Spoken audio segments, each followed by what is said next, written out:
लड़की हूँ लड़ सकती हूँ का नारा देने वाली कांग्रेस, दौड़कर साक्षी मलिक और पहलवान फोगाट बहनों के आंसू पोंछने वाली कांग्रेस आज शायद अपनी ही नेत्रियों के आंसू पोंछने में असमर्थ सी हो गई है।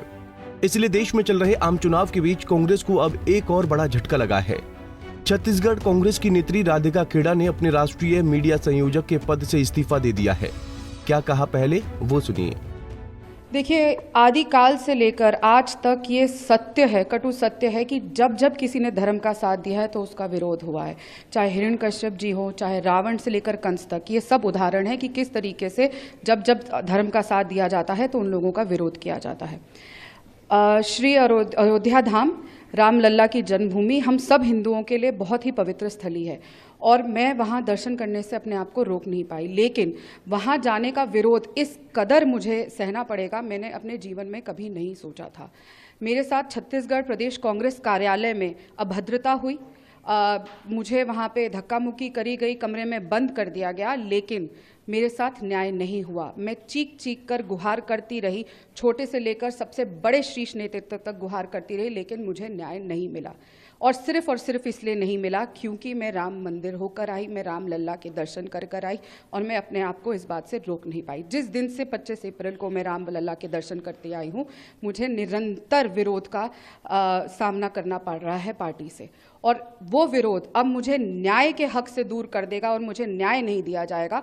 ऐसा होगा, प्रभु श्री राम के दर्शन करने के लिए इस तरीके के मेरे साथ व्यवहार और बर्ताव किया जाएगा, मैंने नहीं सोचा था। 22 साल मैंने इस पार्टी में रहकर सेवा करने का काम किया है। NSUI से लेकर AICC मीडिया नेशनल कोऑर्डिनेटर प्रवक्ता होने के नाते मैंने कार्य किए हैं और पूरी निष्ठा से और काम किया है, लेकिन आज जब मुझे न्याय की ज़रूरत थी तो पार्टी चुप थी और मुझे कह दिया गया कि चुप रहो और कोई तुम्हें न्याय नहीं मिलेगा। तो बहुत दुख के साथ, बहुत पीड़ा के साथ आज मुझे अपने पार्टी पद से, प्राथमिक सदस्यता से मैंने इस्तीफा दिया है, लेकिन मुझे पूरा यकीन है कि राम लल्ला मुझे न्याय ज़रूर देंगे। राधिका का एकदम स्पष्ट संदेश है।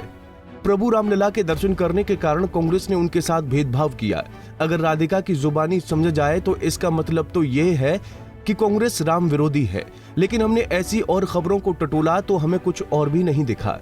बीती 15 जनवरी को यानी 22 जनवरी को होने वाली प्राण प्रतिष्ठा से पहले ही यूपी कांग्रेस के कई बड़े दिग्गज नेताओं ने अयोध्या जाकर प्रभु रामलला के दर्शन किए थे।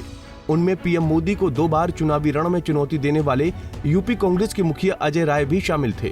गौरतलब है कि अजय राय इस बार भी चुनावी रण में हैं और फिर से एक बार वाराणसी से ही पीएम मोदी को चुनौती दे रहे हैं। इस दिन अजय राय के अलावा अयोध्या में हरियाणा कांग्रेस के दिग्गज नेता और राज्यसभा सांसद दीपेंद्र हुड्डा, हिमाचल प्रदेश कांग्रेस के दिग्गज लीडर विक्रमादित्य सिंह और पंजाब कांग्रेस के दिग्गज नेता चरणजीत चन्नी ने भी प्रभु रामलला के दर्शन पूजन किए थे। अब सवाल है कि कांग्रेस के शीर्ष नेतृत्व ने इन नेताओं के साथ ऐसा दुर्व्यवहार क्यों नहीं किया, जैसा कि राधिका खेड़ा के बताने के अनुसार उनके साथ किया गया। दूसरा सवाल यह है कि राधिका खेड़ा के उस आरोप को भी कैसे मान लिया जाए जिसमें वो संपूर्ण कांग्रेस को राम विरोधी बता रही है। कांग्रेस ने राधिका खेड़ा के आरोपों को आड़े हाथों लेकर सत्तासीन बीजेपी पर तीखा कटाक्ष किया है। कहा, जब हमने अपने और नेताओं को जो अयोध्या गए हैं उन्हें कमरे में नहीं बंद किया तो राधिका खेड़ा को कमरे में बंद करने का कोई मतलब ही नहीं बनता। ये सब मनगढ़ंत कहानियां हैं, इनका सच्चाई से कोई सरोकार नहीं। बीजेपी को नई स्क्रिप्ट लेनी चाहिए थी। राम मंदिर जाने से मना करने वाली स्क्रिप्ट पुरानी हो गई है।